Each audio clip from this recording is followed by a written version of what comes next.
Sweepstakes or lottery scams, if you've ever heard about this or hopefully have not been engaged in this. But usually what will happen is it's an initial contact that you get from either a postcard, an email, perhaps social media notification that said, congratulations, you're a big winner, some big contest, but there's usually always a catch.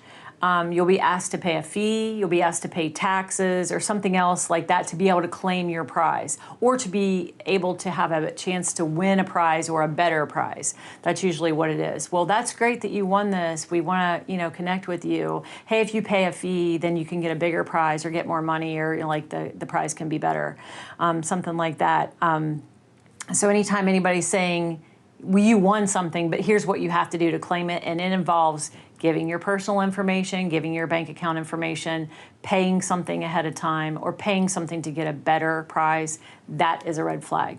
So that is not something that you should do. Again, they can suggest that you wire money to them too. Don't ever do that. That's usually something that, once you do that, your money is gone. Or they'll ask to do preloaded gift cards and stuff like that and send it to them. These are things that you shouldn't have to do if you've won something, especially if you've won something that you haven't entered a drawing for or something like that. So again, sometimes if it sounds too good to be true, it probably is.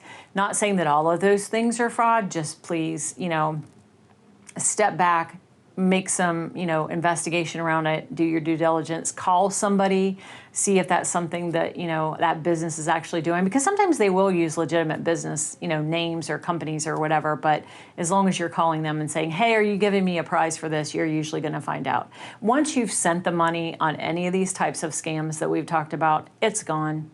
And then, then you're holding that loss, and that's just detrimental for some folks. And sometimes it's a dollar amount that they obviously can't do without. And so we really want to try to encourage them. So again, if you feel like you've gotten some notification like that, and somebody's asking you to pay something to be able to get it, just come, if it's your banking account information you've given out, please come and talk to us about it.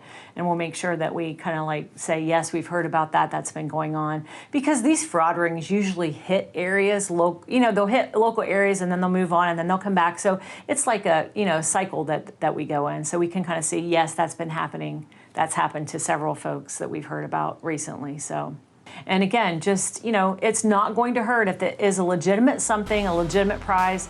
It's not going to hurt to do a few follow-ups to make sure that you're comfortable with that before you ever give out any information. But again, I'm not really seeing too many things where you're going to win a prize, but you have to pay something to get that prize.